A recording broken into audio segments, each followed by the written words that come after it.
ئیزنیدام دولبەر کە بچمە زیارەتی دەرگانەکەی، شەمعی ڕەخشان وا قبوڵی کرد شکر پەروانەکەی.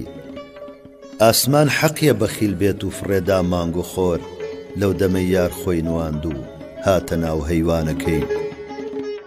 یار دەری خز ڕوومەتی خۆی، کۆمەڵی عاشقی تر لازمە ئێوە بزانن کەعبەیە سەربانەکەی. حەقێتی ئەو شۆخە ئیمزا دابنێ جەلادی دڵ، ئەی دڵ و جانم فیدایی توڕە و عنوانەکەی. وەختی وەسڵە گەه بە توندی گەه بە خەندە و پێکەنین، دڵ ئەلاوێنێت چ خۆشە خەندە و گریانەکەی.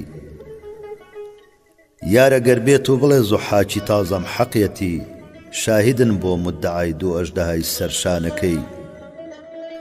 موژدەیە مەجنون کە لەیلا هاتووە بۆ تەجروبەت، تا بزانێت چۆنە حاڵی عاشق و دێوانەکەی.